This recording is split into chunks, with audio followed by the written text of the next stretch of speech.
So here we are in some person's house. Yeah, I hope they don't mind. Yeah, I mean, we had to take down their family photo on the back wall. That's why you might see the little hook there. Did you see the hook in the shot? I don't. No? Okay, good. So, we're completely incognito, and we're gonna do the second part of the role-playing episode. Yes. Just to recap very quickly, if you haven't seen the other episode, go Our watch. normal site has burnt to the ground. Yeah. Hence the even greater addition of not pro-idness.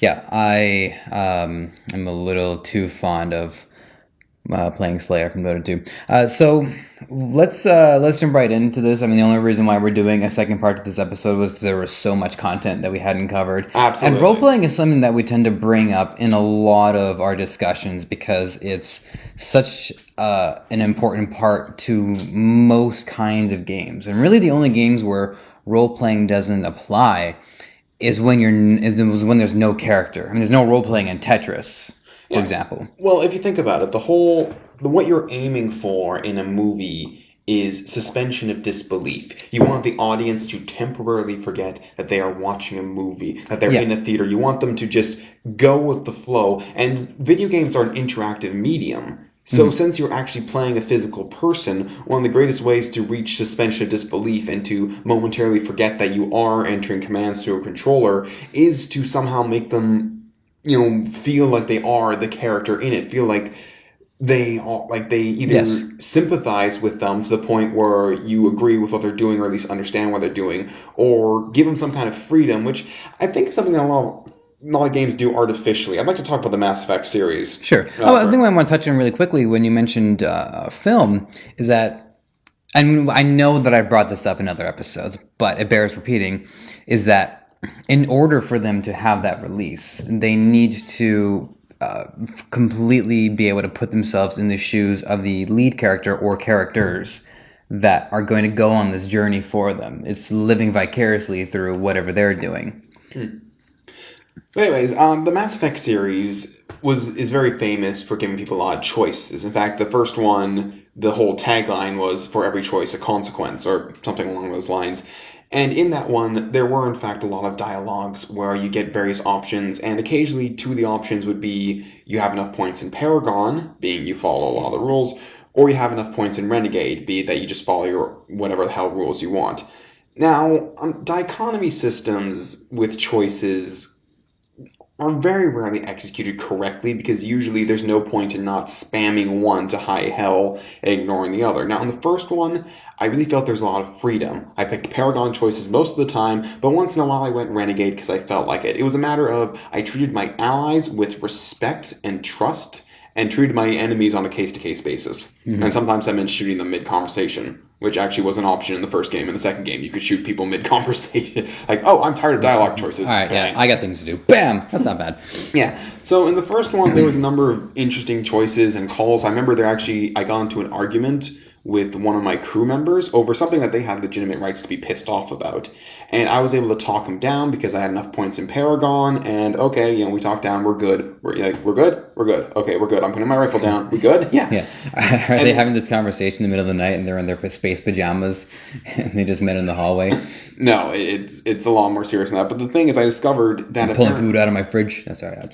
I discovered that if you don't do that conversation correctly, you end up killing him. Because the thing is, he's essentially declaring mutiny in a way, or he's basically going against your orders. So in the event of a firefight, basically the rest of the crew has your back, and the fact that I know now I could have lost him in that conversation is very interesting. And in that very same level, we had to blow up a facility that was producing evil things. So we had the bomb in Evil Things Incorporated, and someone sort of got left behind to arm it quickly while we went off. But then something changed, and we realized we had two choices. I could either go back and rescue this person and jeopardize the entire mission, or I can leave them. And the bomb will blow up, it'll destroy Evil Incorporated, and they'll die. But I will rescue a whole ton of NPCs to whom I don't know the names of and never met before, and the mission will be successful. And this actually caused me to pause for a moment. I guess, at this point it's an old game, so I can start spoiling a bunch of stuff. I'll put it like this. Yeah, you've been warned. You've been warned. Spoiler. So in this case, it was Ashley Williams, And she actually was a person I was getting somewhat close to, because you can have, as Fox News informed us, you can have a sexual relation in Mass Effect 1. Thank you, Fox. Thank you, Fox News. Oh, I need to go get my kids away from that game right away. Oh, God. God forbid they be exposed to one of the most important parts of being alive, but anyways. Yes, being alive. By the way, you're not immortal, but having kids is kind of like immortality. Kinda. Maybe. Survival of the fittest. I think that's getting way too metaphysical. It's the cyclical nature of life. Yeah, that's getting metaphysical. Never mind. But the point is, so she was someone that I was attached to, and someone I'd be doing all the conversations with, and she was even telling me, like, it's okay, leave her. Like, she was a soldier. Mm-hmm. I'd known her from the beginning. She's one of the very first NPC companions you get. And I had ordered her to stay there because we needed someone to stay there, but then the situation changed, and now we couldn't go back for her, or going back for her jeopardized the mission. And I actually had to walk away from that. I had to say, like, I'm leaving her behind. She died, and, you know, the mission was successful, and we rescued a whole crap ton of nameless NPCs who all look freaking identical because there was one alien model and they photocopied him multiple times. It was interesting because he got into a conversation with them afterwards, and I was actually annoyed that happened. Like, I wasn't annoyed with the game, but I was actually annoyed, and I was talking to the leader of the aliens. I actually had the option to start yelling at him, saying, like, you weren't worth it. Like, she died. She had meaning. You weren't worth it. And I didn't, but I could feel myself wanting to yell at them and knowing we wouldn't do anything. And that felt meaningful. I think it's interesting that you decided not to say what you were actually feeling at the time, because if the point of playing the character is to have the character represent you, then what does that say about you in general? Like, are there times in real life where someone is saying something to you and you want to lose your cool and tell them what you really think, but you decide not to go for it? Tons of times. I usually have a very good reputation of being a very in control person. I remember once in grade school, I had a person throw a cake in my face, and I just sort of made a joke about it because what the heck else am I going to do? Vanilla. Well, specifically speaking, I wanted to take the extra piece of cake home because I was going to give it to my dad, and I got into a bit of an argument with another kid, and he threw the cake at me and was like, well, at least I got the cake. But anyways, the point is, in Mass Effect 2, which I think was a huge departure from the first game, for starters, I know a lot of people don't like RPGs because of all the numbers, but Mass Effect 2 gave me 0 numbers. So I've got 3 kinds of assault rifles, and I don't know which one fires faster, which one's more accurate, which one's whatever. They're not giving me stats on any of them. Like, everything is done so invisibly, and so, like, there's no numbers, no this, but now I don't know. Like, the description, the flavor text for these 3 assault rifles does not tell me which one will fit my playstyle. And I think it's a little ridiculous for you to expect me to take one with me, fire it a bunch of times, and try to take notes on how many rounds per second it's putting out. I don't know, I think that's ridiculous. I know you had that complaint in Borderlands that there's numbers floating around people's head. Well, it's not just that there's a visible representation of it, but I've always looked at guns as something that needs to have the right amount of force when you're using the gun. I want to feel like I'm using this. And some games pull it off extremely well. One great example, we talked about TF2 a lot in the last episode, but the Scout's scatter gun was devastating at close range, but complete ass the further away you went. And that ties into the Scout's playstyle, is that the Scout needs to get up in your face and completely hit you with the scatter shot. So when you get to something like Borderlands, whether or not there is the numbers, it's the idea that I'm shooting this guy and he's taking the damage, and there's no feedback that these bullets are hurting as much as they would logically hurt. I know it's not realistic, but there's still an element of logic to your proceedings. And I don't mean to say that Borderlands is a bad game. It's just that kind of thing isn't for me. I will say, after playing Borderlands 1 and 2, I am kind of sick to death of the series. I think if I never touched Borderlands at all and then jumped right into Borderlands pre-sequel, I probably would have had a gay old time. But it's a matter of Borderlands 2, which is Borderlands 1, a bit better, and then it kind of got bad, and then kind of got better. And then from what I understand, Borderlands pre-sequel, it's basically Borderlands 2, but a bit better. But the thing is, at this point, the formula is so old that you could put the shiniest paint on it, and it's still the same formula. Yeah. Anyways, I was talking about Mass Effect. Mass Effect 2 has an infamous final mission in which multiple members of you can actually probably lose your entire crew. We'll talk a bit more in detail about that particular thing later. But up to that point, you can't really lose people, or losing people isn't really a main thing. And then all of a sudden on the final mission, people start dying based on the choices you made leading up to that mission and during that mission. And when I was playing it, it felt really fake. Like I almost accidentally had a relationship with Tali in that game. It wasn't that I was trying to get into a relationship or trying to get into her pants like my Commander Shepard apparently was. It just, I liked her. She was a good character. She had a nice backstory. She had a nice personality to her. And she was the most adamant for she's not quite sure we're doing the right thing. And I really wanted to say, I have your back. Like the moment we're, done saving the universe, we're leaving. And if the people who are employing us right now don't like that, like we're taking out guns and we're leaving. Like that was all I was trying to convey to her. And the game ended up interpreting it as I was trying to get into her pants. Not unlike what happens in real life sometimes. Yeah. But anyways, the first thing we had to do was pick a tech expert to go through and disarm a bunch of stuff while we shot people up and opened doors for us. And we could have picked, the guy the game wanted us to, but I figured, well, here's Tali, our best tech expert in the game. Tali, I want you to do this. And she started running around and doing that, and we got to the end, we started closing a door, and all of a sudden a random rifle round just hits her in the head and she dies. I've taken 3 times that in a single match and somehow bounced back. Yeah. We have Omnigel that brings people, like, I guess it's back to the Phoenix Down thing. It felt so fake. It felt so like, why the hell did this happen? Yeah. And then later on, I had to pick, and then immediately afterwards, I had to pick a whole thing of, okay, so we need, someone with the psionic or whatever equivalent of magical powers to sustain this field. This person volunteers, but I figured, well, we have this person, and she's the best in the game at, that supposed thing. She's just a bit of a glass cannon. So she sustains the field, and then she ends up dying. It's like, I did the loyalty missions. I passed all the loyalty missions. I did all these things right. And then I go online and there's whole guides as how to survive the final mission with all your people intact. And it's pretty much talking about all these choices you have to make during the game in order to make your guys survive at the end. And I realized that if I want my entire crew to survive, I'm no longer playing the Commander Shepard that is me. I am playing EA's, EA did take over. I'm playing Electronic Arts Commander Shepard. He is the one who gets to take his entire crew home and be happy that everybody survived. The Commander Shepard that I play seems to be slapped in the face consistently with arbitrary punishments during this one level and this one level alone. And whereas in the first game I mentioned I could, be nice to my allies through the Paragon path and be an asshole or treat my enemies on a case-by-case basis via the Renegade path, this time around I really felt that if I didn't min-max one of the two, there's just so many times where I just didn't get the Paragon option or didn't get the Renegade option. Like I had to actually focus everything into one or it wasn't worth it. Like, I enjoyed the fact in Mass Effect 2 that there was a cutscene and you had a little Renegade icon pop up in the middle of it and you could press it to, again, whip out your gun, shoot the gas barrel, or even in one case just push somebody out a window. Well, they weren't giving us answers. They're criminal.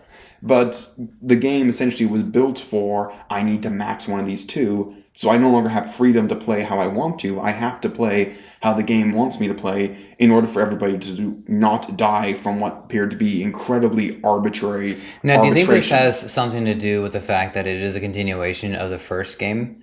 Because the whole point of the trilogy is to mimic the 3-act structure in, say, in a movie trilogy. So the first one is setting everything up and it's getting everything going. And the point of the second act is to be the most challenging, usually the darkest of the 3. Pretty straightforward examples: Empire Strikes Back, Two Towers. Really seems like everything is going to go to shit at this point. So, in a way, killing off all these characters it sounds like they're trying to go for that really dark point, really push your character, put them in the most challenging aspect, but it sounds like it's the way that it's being executed is the problem. It did You feel losing a character can be okay if the character's death is meaningful and it gives something back to the main character. What people don't understand about death, and this is something that you might pick up on depending on what TV shows you watch, where there is something of a death count. I'm not including Game of Thrones in this because the death toll in Game of Thrones is a little too high for this point to actually be valid. But a good example of this was Breaking Bad. There was a show where every time a character was killed by Walter White, you got the impression that Walter White took a little bit of that character's personality and absorbed it into his own personality. It's all theorized, so we don't know if this is actually true or not, but we're going to give the writers the benefit of the doubt and assume that they are smart enough to do this. For example, first person Walter White kills, by the way, huge spoilers. First person Walter White kills. He has him held captive in a basement for a day or two, and Walter is still being really nice, and he cuts the sandwich that he's making him around the border so that it doesn't have any of the crust. People hate that. So he brings this modified sandwich to the guy, and he realizes that this guy broke the plate and is keeping one of the shards. And he's going to try to stab Walter. And Walter figures it out because he's putting the broken plate together. And he notices that he's missing a triangular shaped piece that is ideal for stabbery. So Walter White kills the guy. He chokes him to death. You see Walter White making a sandwich later on. He's cutting the crust. He's inherited that habit. The reason why I'm bringing this up is because the point of a character death isn't just shock for the sake of shock or a death for the sake of death. It's a redistribution of the positivity that character brought to the table. When you lose someone, if it's just a loss and nothing happens of it, then it is just a pure loss. But if you lose someone and you say to yourself, how does this affect my gameplay? How does this affect me as a player representing this character? Then you can still find a way to glean some positivity out of it. But what you're describing is, well, you almost feel like you're being cheated. It did, again, I feel like with cheating, it felt very random without any real, and the fact that it happened all during the last level, I mean, the people who die in Mass Effect 1 happen sort of at the 2/3 mark. Yeah. So if we want to go back to the 3-arc structure, the fact that in this one level you have the potential to lose, or you will lose one person, and you have potential to lose another person, basically shows, yeah, this is getting more serious, this is getting problematic. And another example of Mass Effect 2 of just something that I think was a total role-playing fail, you did a side mission, or not role-play, investment fail. You did a side mission, and unfortunately a side mission, you get to a terrorist base, or not, yeah, terrorists, why not? You kill everyone, you get to the computer, and you find out that they fired 2 missiles at a base on an asteroid. One missile is headed towards the civilian population, and if it hits them, it's going to destroy, again, kill everyone civilian. The other's headed to the military outpost, which is on that civilian station. Now, you're told right off the bat that if the civilian population is destroyed, then the most number of people die. But if the outpost is destroyed, everyone in the civilian population is basically unemployed and homeless because they can't stay there anymore. There's no more outpost. And you were told that for whatever reason, you can only stop one of the missiles. And this felt almost like they were looking through a psychology textbook trying to find paradoxes to throw at you. You ever heard of the trolley paradox? The what paradox? The trolley paradox. The idea is a trolley is going down a track and it's going to hit 5 people who are on the track. Now you have it within your power to pull a switch and divert it to another track. On this other track, 1 person's tied down. Do nothing, and the trolley kills 5 people. Do something, and you're an accessory to the death of that 1 person. Okay. Are these... Sorry, are the 5 people tied down as well? Are they going to be hit by this? Yes. Okay. Also, it's more of a paradox. Let's not start picking it apart for details. Well, the point of the paradox is to start getting people to think about it then. Then pulling it apart is one of the things you can do. The objective answer to that is to move the trolley so that it kills 1 person, because the loss of any life is bad, but the loss of 1 life is supposed to be not as bad as losing 5. We're presuming you don't know any of these people. Exactly. So that's the answer that a robot would have to go through. I mean, a human person would have to make a similar choice, just feel a lot more weight to it. Yeah. And in fact, just in general, again, Mass Effect 2, it felt like your choice was very hard. Now, I didn't really want to go into this as an example, but unfortunately, I did bring up Mass Effect 2. I bring up conversations. There's this one really big one, and if I don't mention it, everyone in the comment section is going to be, why you mentioned Mass Effect 2, but you didn't mention this. You mentioned, so I'm just going to try to get through this as quickly as possible, because at least for me, this wasn't a moral choice. This was pretty black and white. Well, okay, mostly black and white. I didn't struggle over it. I thought about it, but there's a mechanical race called the Geth. They used to be slaves. They're not slaves anymore. Now, some of the Geth worship the Reapers, who are the bad guys, and they're going to destroy all organic life because that's what the Reapers want. But they've chosen to do that. Some of the Geth think that we shouldn't be worshiping anybody, like we shouldn't be looking for new masters. We should be trying to figure out who we are in the galaxy and forge our own path. And to that end, the Reapers are going to wipe everybody out. So there are these two factions. Now, originally you go to a headquarters to destroy some of the evil Geth with one of the good Geth on your team. Now, the moment he gets there, he realizes that there's a central plexus, and it now includes the possibility to reprogram the evil Geth and basically get them to not like the Reapers anymore. They'll still have free will of all other facilities. They'll just have that one particular aspect deleted. So it turned into a bit of a moral conflict. Do you kill these people who are posing a threat? Or do you essentially reprogram them, get rid of their religious belief and, fundamentally change who they are? Now, for me, that was simple. They're helping an enemy who's trying to wipe out the galaxy. Now, when Extra Credits covered this, they basically summed it up as the Geth who don't like Commander Shepard and the Geth who do like Commander Shepard. I felt like that was just an extreme oversimplification. The Geth who worship the Reapers want to wipe out all the galaxy and will probably be killed as soon as they outlive their usefulness. The bad guys kind of have a history of that. Whereas the other Geth basically say, we're a new species. We are a new sentient species. We need to find out where the hell we belong in this galaxy, and we don't know where that is yet. So for me, we deleted a religion that was causing these people to murder, or we're going to cause them to wipe out the galaxy, and now these people are free to choose a new path for themselves. So for me, I pondered it a bit, but ultimately it was delete the religion. Now we have potential allies, and even if they're not potential allies, they're no longer our enemies. They're just off in some corner trying to discover themselves. So yeah, why fight for the galaxy if you're not going to do what's best for the people in the galaxy? Well, as I said, even as you're describing it to me, as soon as you gave me the two options, I'm like, all right, I'm going to let him finish describing this, but this is not a hard choice. You can bog down a lot of discussions on morality, but sometimes you have to admit that you know better than another group of people or another person. And in that situation, just make the right choice. It's not hard. Yeah. There was something you mentioned it very, very, very briefly. It was the Phoenix Down in relation to the fact that this character dies because of a single rifle shot to the head.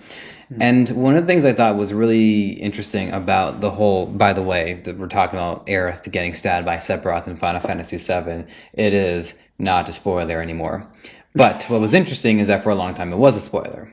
And in fact, that first wave of players who went through Final Fantasy without even having internet access, possibly, they were in for a total shock because for whatever reason, this was a death that wasn't reversible. Unless you have the PC version, because you can mod it to be reversible. Right. Which just goes to show how much people love this character when they're willing to break reality to bring her back. But and shows how great PC gaming is. Yeah, exactly. But there's that next wave of gamers who will know about this. And I think knowing that this character is going to die, it doesn't remove or it doesn't harm the gameplay. I think it changes the way that you have to approach it. And one of the achievements that this death had is that I don't think you would have been able to get through the game without having Aerith help you. She was a healer. She was a necessary component for quite a lot of the game. So when I told my buddy Josh that Aerith gets stabbed, I warned him about it. He's like, what? I'm not even going to bother leveling her up or anything. It's like, yeah, but you have to. Otherwise, you're not going to get through the part of the game where you need her. So I think it's just a great achievement in the game that even if you know it's coming, it still has an effect on you, just a different kind of effect because there's nothing you can do to stop it. It's that inevitability of death. So it was, yeah, it was a really good example of how that the death can impact the gameplay in a lot of ways. It was actually a little interesting because when I first found out about her dying, because I didn't have a PS1 back when PS1s were out and all that fun stuff, but it was a matter I was flipping through one of the guides at a store, and I noticed that Aerith didn't have a whatever overdrive or whatever that, what was that called? Limit break? Limit break. Like Aerith didn't have a limit break, or she didn't have this feature. And I was sort of like, yeah, it's like, why doesn't she have this? Oh, she dies. Oh. And it was weird that I essentially discovered that by her not having a mechanic. I mean, imagine if, some strategy guide or something tracked everyone's stats, but then curiously one character stopped tracking it after a certain number of levels. Mm-hmm. You kind of get the idea that they're not going to ever level up past that, or maybe something changes. Like, I actually saw one game, the character died, but then a few levels later, a new version of it came back, sort of recycling a lot of their moves, etc. But it was now a weird, I don't want to say undead, but sort of a reanimated version with a different name and, kind of faintly remembering who they were. But they brought all their moves and all the levels and everything, you brought them back with them. So I think that was kind of the point. Yeah. Oh... sorry, I lost my train of thought for a second. Aerith. I mean, we're getting a little bit into the death talk again, but another game that I thought does this very well and brings it into the gameplay is the Fire Emblem series. Because when you lose a character in that, you don't get that character back. So that only does that make you want to consider what the relationships could be between the characters that survive, but it also changes the way you approach your strategy. You might have a character who is your ace in the hole. This guy can take out everyone, but you still don't want to put them into an unnecessary situation where they're going to risk getting their asses kicked, and then you lose that character.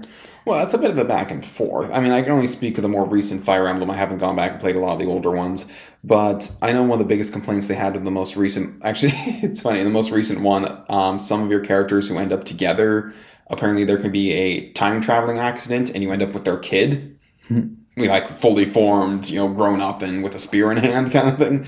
But one of the complaints people had about that is that a lot of times the deaths were entirely random. Like there was no real warning. It was instant. Like they'd just be standing somewhere, then on turn whatever, somebody bursts through the wall and kills them. And this would result in, if you wanted them back, you essentially had to restart the level and make sure they weren't standing there on turn 10. And I understand that in real life, death can be very random.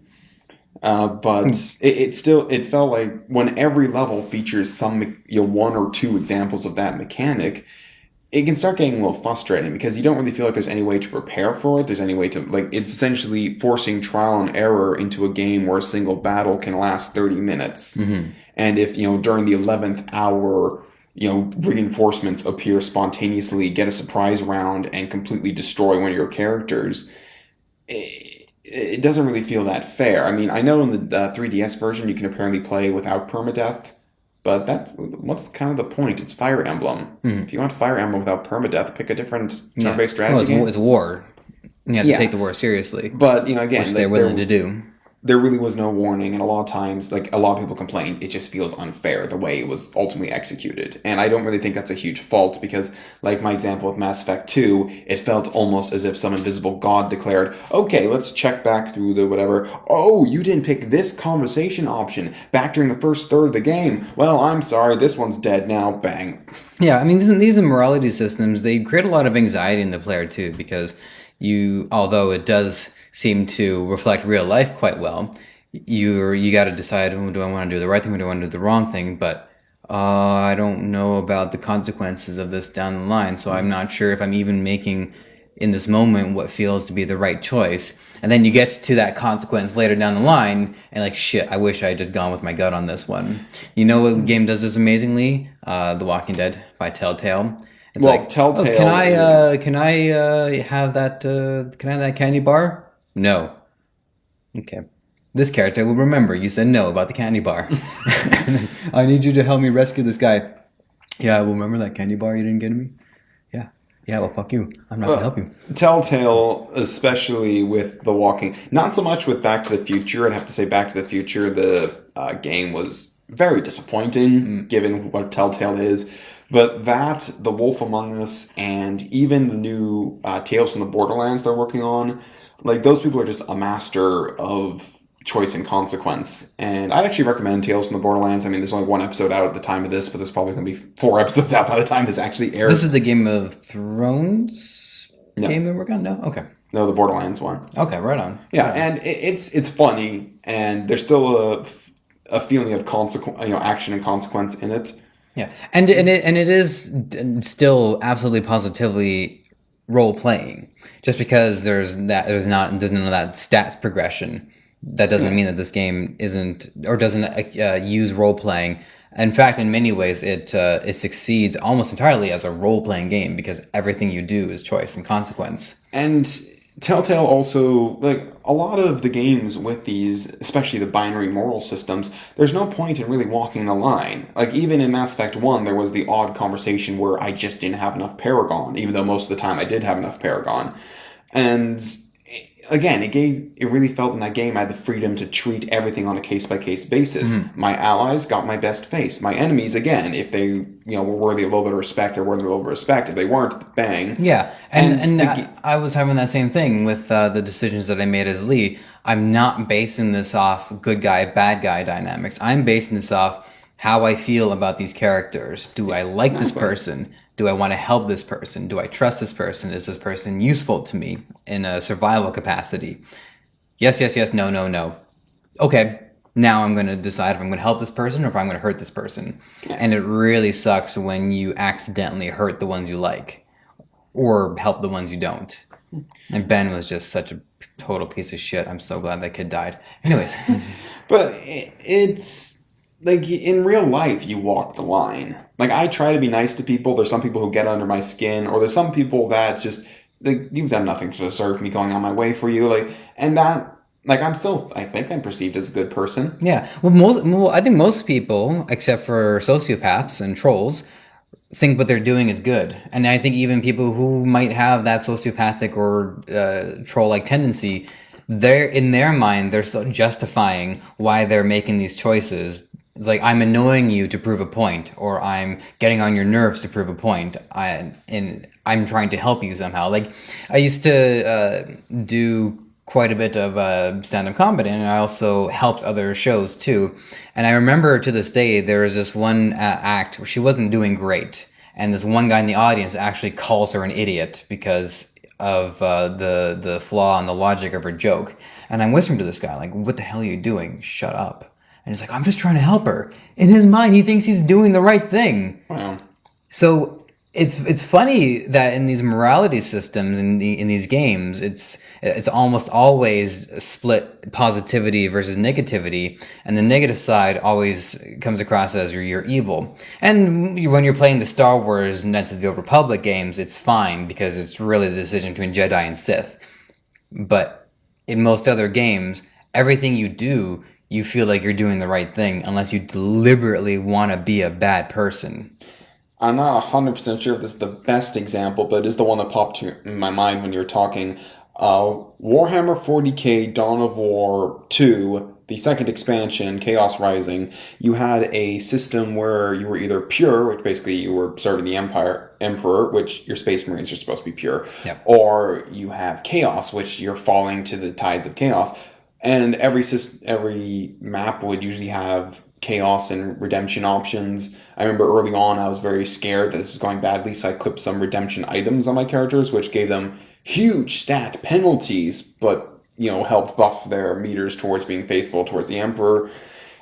And the huge problem with the system is, one, you can max out one of the two categories very quickly. And secondly, most of the time, the chaos options were failure options. Like, one of the things were, there's these guardsmen who are defending here. You can choose to go and defend them, or you can choose to go and rescue them. But the thing is, there's no time limit for getting to the main objective. So why wouldn't I go there, kill more monsters, get some more experience, call it a day? And yeah, you get some redemption points for that, or you get chaos points for leaving them.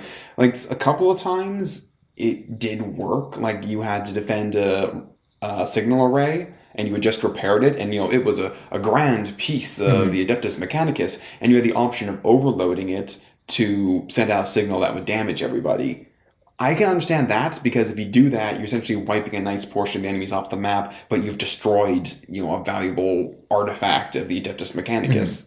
So that was a good example, but there's plenty of examples where it seemed you just got chaos points for not caring or failing objectives. So there's a wider point to this too, and it's not just specific to each game, but one of the most important choices you make is also the game that you play. Like when you're talking about Mass Effect, you're playing Commander Shepard. You described it as Paragon versus Renegade, neither of which necessarily mean that he is evil. It just means that he interprets his responsibilities differently. Versus Knights of the Old Republic, where it was pretty clear which side you wanted to be on. But what the Knights of the Old Republic did really well was try to at least convince you that the Sith clearly aren't good, but the Jedi are also clearly not all that good. That there might actually be a little bit of a yin-yang situation with these two groups, that the Sith might actually have some good points, and that the Jedi might not be as pure as you think, and they might actually make more mistakes. And that's something that I was kind of disappointed, especially with the new Star Wars trilogy. I would have loved to have seen a little bit more effort put into trying to explain to Anakin Skywalker some of the things that the Jedi do wrong, and that would have actually really hurt his faith in the Jedi way, and that might have actually convinced him to become Sith. Instead, we give him a father figure, kill off the father figure, give him a substitute father figure in the form of the Emperor, and electrocute him. And then Sam Jackson gets a purple lightsaber, and that's all they care about. But that said, when you decide what game you're going to play, that alone says something about who you are. When you choose to play a game where you pretty much have to be a hero, well, you've kind of sort of decided that you're going to be a good person. You have to be a good person, otherwise you're not going to play the game. You're just going to shoot. What are you going to do? Shoot your allies and then let the game just stop, or the allies shoot you? Like, you actually have to still be a good person for this game to even function. And there are the games that clearly state off the top that you are definitely a bad guy here. I mean, even but we kind of covered those in the playing the bad guy. Most of them are usually cartoonishly silly, or like the big example I had was Overlord 2, where the good guys, or in other words, the people who weren't you, who were supposed to be good guys because you're the bad guy, like they essentially were just as evil as you. They just covered it up. Yeah. Like they had slavery and killings and all that stuff, but they kept it on the surface and kept a very nice, clean, posture. And look at my beard. Well, the best, I'd say, I don't know, I forget if I brought this up in that other discussion, but the best example I think of playing a bad guy, but still having your say in the matter, is something like Grand Theft Auto, because these characters are criminals. They're part of the criminal world, but the criminal world doesn't see criminality the same way somebody might who is a law-abiding citizen. So the way that they treat their work is still professional, and they still don't want to hurt innocent people if they can help it. But then it's up to the player if he's going to run over old people or not. As an interesting comment to the whole Commander Shepard, and let's just throw in Dragon Age and every other game with that kind of system where you make a character and you play as them, a nice, I guess, exception to the rule would have to be the Witcher series. And the Witcher has a fantastic sense of choice and consequence going for it, as a fantastic sense of that you really have repercussions in the world. But the thing is, you are playing Geralt of Rivia. You are playing the White Wolf. I'm sure someone out there thought I mispronounced his name, so I'm just going to say White Wolf from now on. You are playing the White Wolf. Ergo, you have amnesia in the very beginning, in the first game. But the amnesia is never treated as a plot point. It's never treated as this huge, what did I forget and all this thing. Like, it's treated as a reason for Geralt to go up to people and say, I'm sorry, I don't remember you. Can you reintroduce yourself? And you get little snippets. And again, they spend very little time in the game emphasizing your amnesia. And I remember at one point, Garrett goes into a full philosophical rant about how the world treats witchers, and how humans treat each other, and even the dwarfs saying, okay, calm down, we get it. And it had this you are playing another character. Geralt of Rivia is a character, and you are making decisions on his behalf, but he will always be Geralt of Rivia. Mass Effect 3 made a huge deal about, oh, by the way, you can now have homosexual relationships because, we've already established in the previous two games that Garrett likes women, but apparently now in the third game, he can like men if you want him to, because reasons. I've just lost all motivation to play FemShep because now I don't have to play FemShep to get with Garius. Anyways, but in the Witcher series, you are Geralt of Rivia, so he will never sleep with men. For like that's the simplest way to put it, because he is an established character. You just have to be making choices for an established character. And that creates a very interesting role-playing dynamic because whenever you're stuck, because there's a lot, like the whole thing is moral gray area. Whenever you're stuck, you can always ask, what would Geralt do? Like, what would he do? Because in the end, you are him. Like, you didn't mold a character in your image and then start making decisions based on what you would do. You are playing another character, and yes, you can pick what path to go down, but fundamentally, that's still that character. And I found that was actually an amazing experience because I was able to get through most tricky decisions by basically saying what would Geralt do or what would the White Wolf do. And that's an interesting thing, which it'd be hard for other games to play with unless they're using a pre-established character, because the Witcher book series, I think, is still ongoing.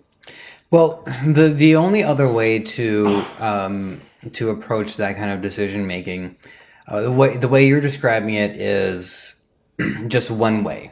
The other way that I would look at it is, instead of saying I am Garrett, I would say this is my Garrett. So while we're playing the same character and probably share more commonalities than we do differences, my Garrett might still be a little different from your Garrett, and that's going to be the difference between me as a player versus you as a player.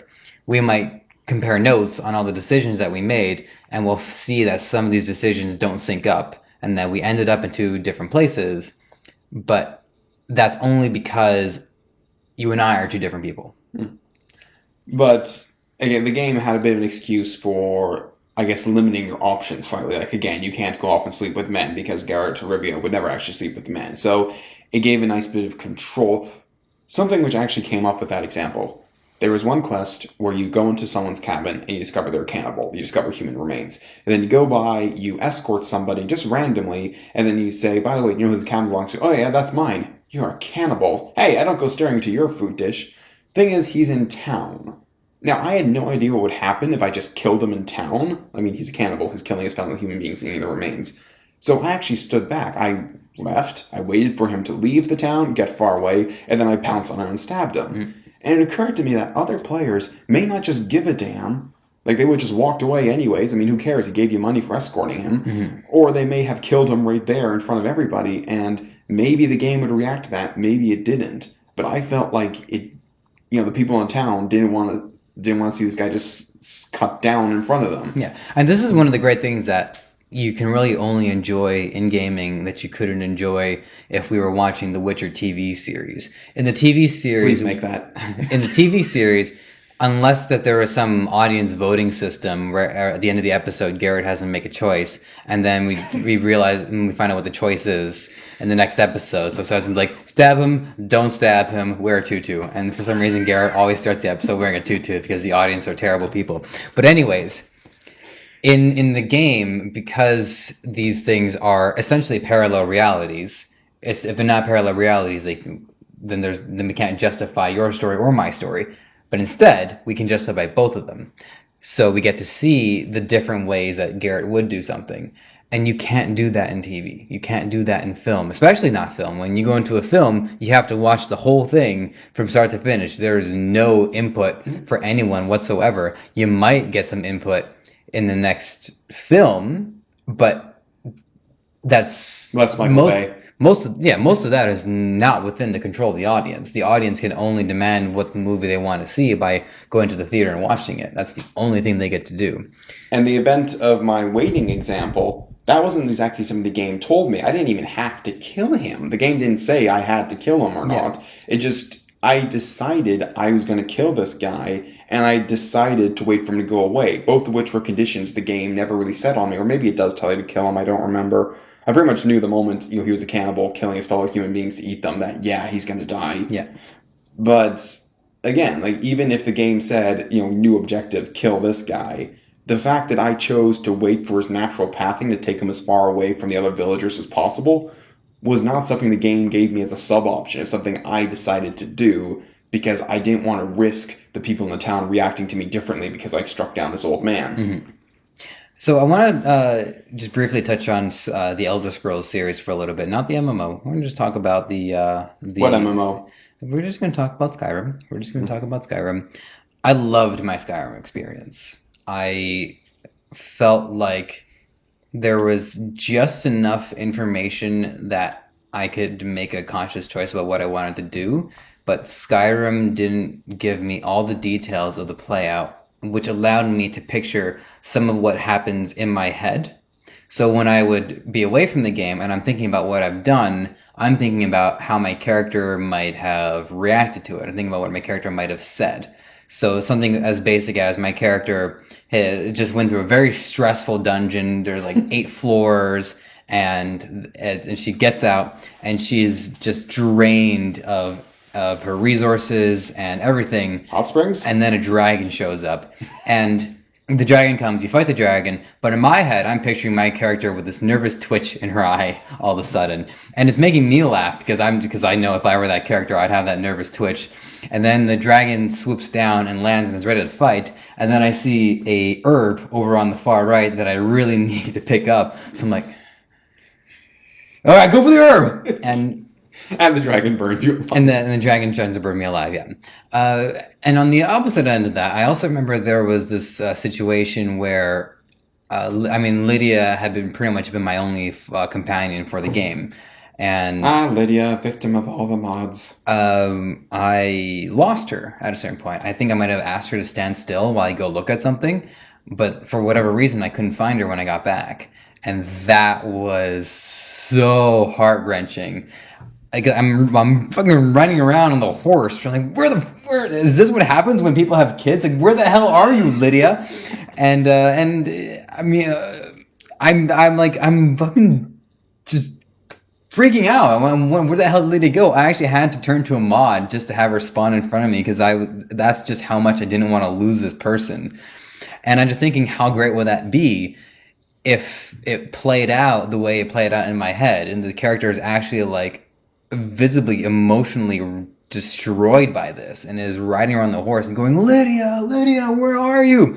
And she gets to Lydia, and Lydia's just standing there the whole time like, you ordered me to stand here. You've been here for like 2 weeks. Yeah, I set up a fire. I'm fine. Never name your kids Lydia. No, that is off the list. Yeah.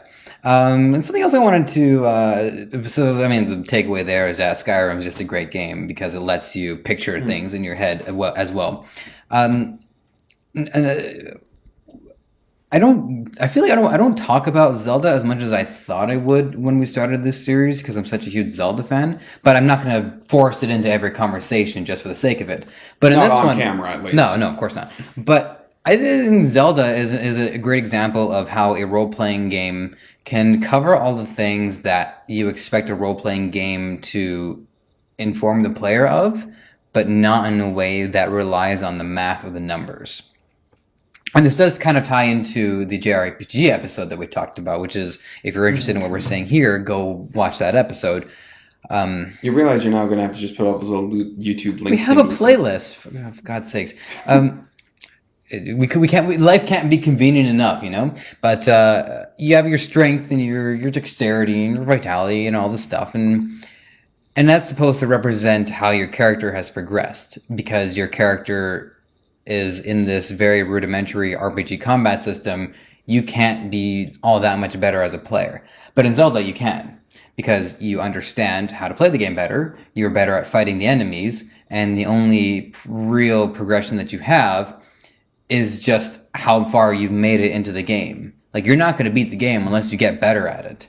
So is that not role-playing? Is that not progression? Is that not, in a sense, leveling up? But just, they're not telling you you've leveled up. You are realizing how much better you've gotten since you started playing it.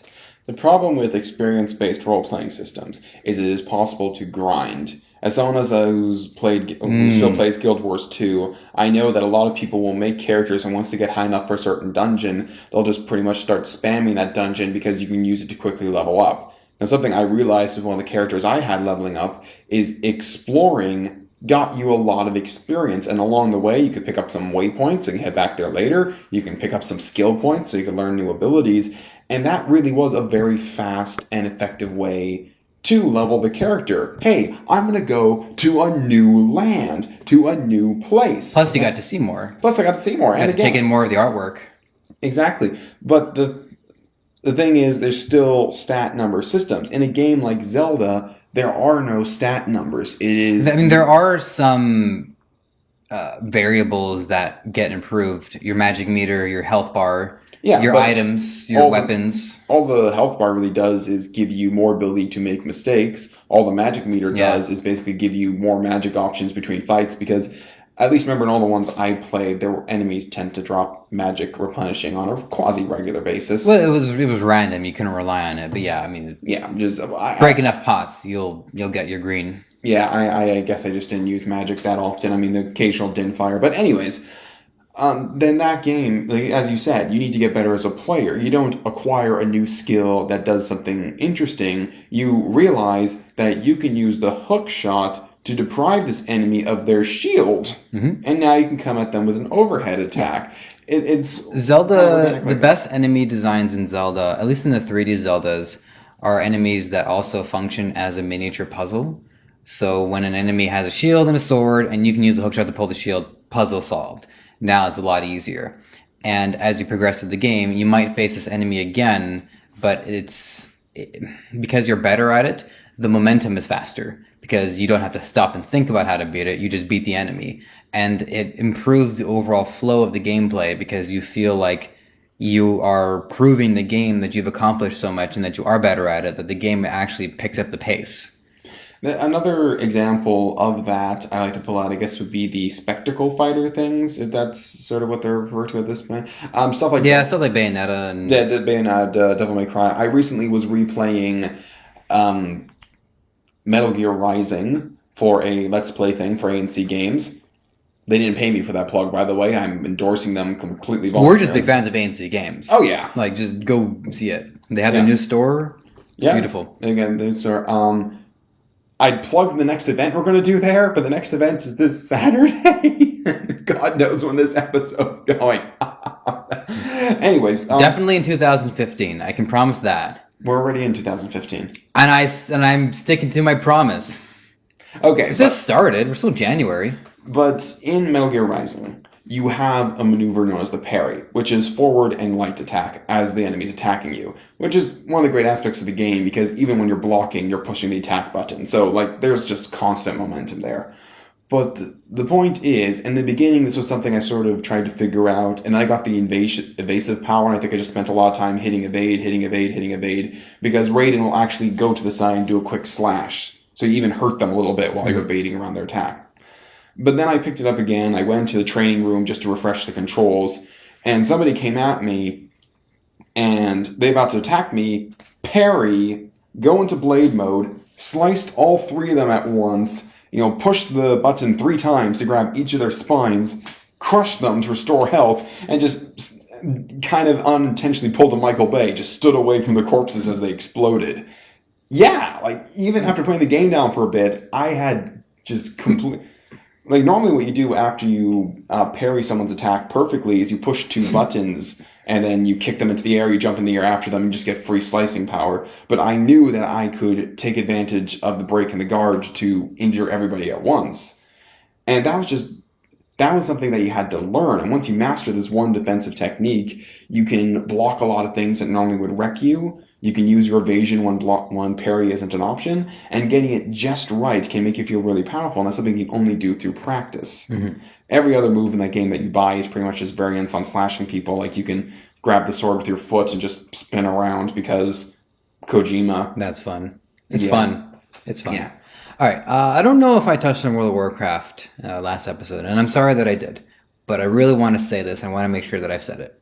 But World of Warcraft nailed MMO role-playing. What? Yeah. Okay, justify. Okay. The problem that you would have with World of Warcraft is if you have a one-track mind to hit max level right away. Which you can now do for $90. If you are patient and you are willing to read what the characters say and you're willing to sort of enjoy the experience as you're playing it, you're going to find that it perfectly encapsulates what it must be like to be a character in the Warcraft world.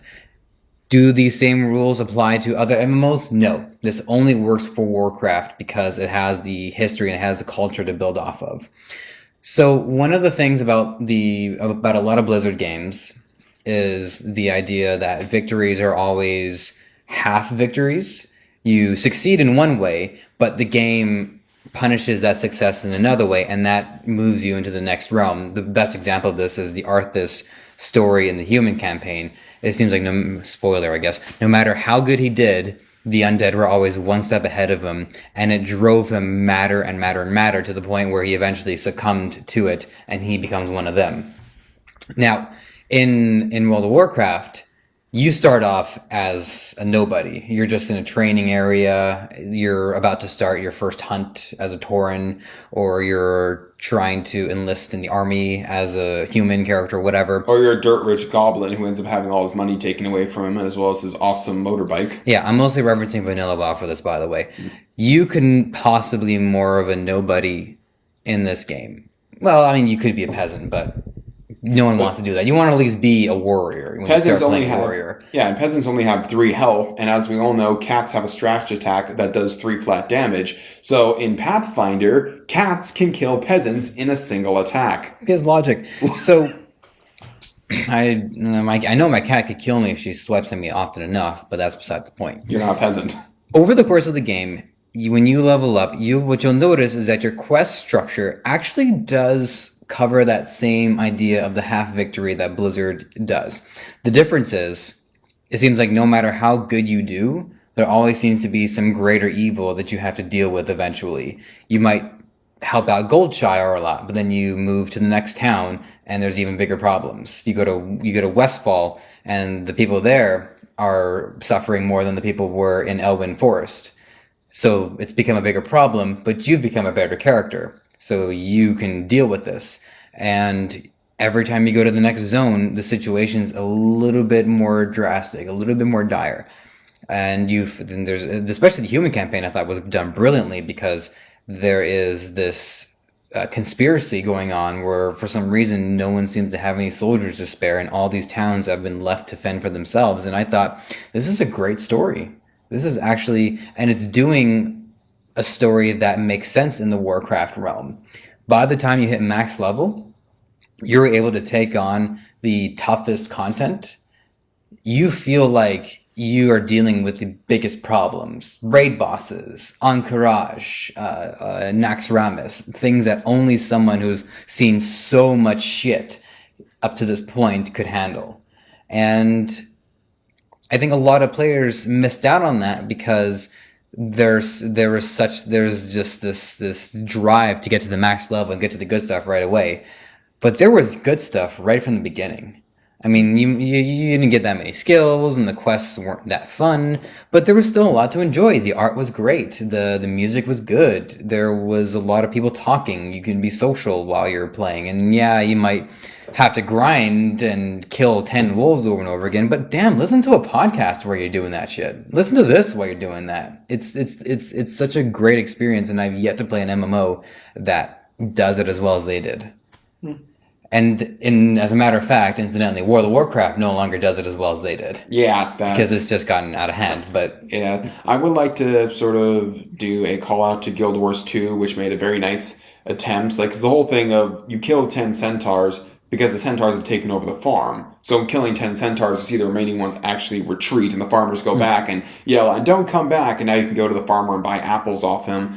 And that's, when you're leveling, when you're first starting out, that was great. But then you have this automatic remindance that no matter what, the centaurs are going to come back. The NPCs are going to die. These NPCs are going to die. It's just... Yeah, I mean, in one way, it's you have to accept that you can't change everyone's lives, but at least you got to play a small part in their life. Because as a video game character, their life isn't as complex or as deep as our lives. They are still game characters. They still have to abide by whatever logic the game gives them. So this farmer's life is, I'm going to try to grow these apples, but I'm going to have to fight centaurs, and my kids are going to have to take over someday. That's all their life is. And if you accept that, then it actually will improve your gameplay experience because you're not expecting too much out of it.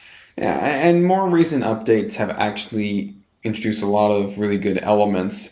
The problem is that one of the last updates they had is some people from one of the updates ended up crash landing in hey, new area! And part of the whole thing is rescuing them, getting them to safety, etc., etc. And you reach this point where you realize they're never going to be fully safe. There's always going to be somebody under the wreckage, even though God knows how many weeks ago it happened. And they're never going to have their villages fully built. They're never going to have this built. And because if they do, they no longer be handing out player rewards at the same rate they were before. And the player rewards are sort of what the game wants to keep going. And it kind of feels a little monotonous, the act of trying to save these people when you realize the game is never going to have them be saved. However, there was one exception to this rule. They had South Sun Cove as a new area, and it was pretty much overrun and had its own storyline.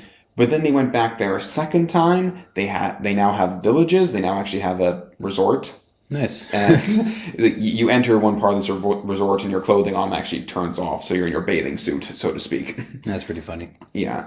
It's some of them looks like underwear depending what race you are, but so the area actually evolved and new dangers came, and now there's new issues, but it's reached a state where before it was just in constant chaotic flux, and now it's in ordered flux. So I hope at least once daily challenges. You have challenges, but it's the kind of challenges you face every day. Yeah, so I hope with these new areas, once the living world gets to a certain point, they're willing to say, okay, these people now have an established village, these people now have established this. We're going to get rid of all these vines that are all over the place, but we're going to put up some bridges so you can still get to the same areas. Like, if they actually let the area evolve and do that, that would be nice, but I'm a little worried it's not going to happen. I just think it's unfortunate because you put this work into creating this existence, but then that work has to be tossed away in order to make room for the change in the story, opposed to just 80% of the work we've done. You're laughing, and I'm going to let you finish on whatever note you have because we're out of time. It's a great way of servicing the players that are dedicated and that are playing it.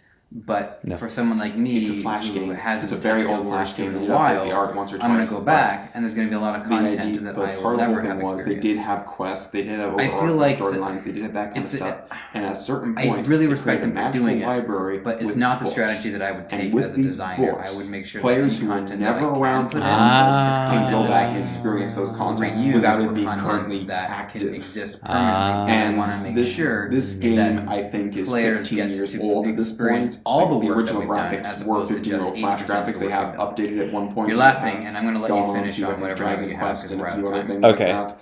But ever heard of Adventure Quest? The old flash game. No. And it's a flash game. It's a very old flash game. They did update the art once or twice, but the idea, but part of the whole thing was they did have a great idea. More games should do that. And then again, they had and at a certain point, they created a magical library with books. And with these books, players who were never around for content can go back and experience those content without it being currently I love that. I think that's great. And this game, I think, is 15 years old at this point. Like the original graphics were 15-year-old flash graphics. They have updated at one point, and they have gone on to, I think, Dragon Quest. I know I and covered all the things topics like I wanted that. to hit on. So, but it's an obscenely old flash game, and it figured it out. It had a living world where events came and left, where you could even go back in time to change your there's game. no such thing as fireproof. And then again, they had a magical library that you could just go into, and it would let you relive all the dated content. I was able to experience quests and storylines that I just wasn't around for using the library. I love that. I think that's go burn something. Yeah.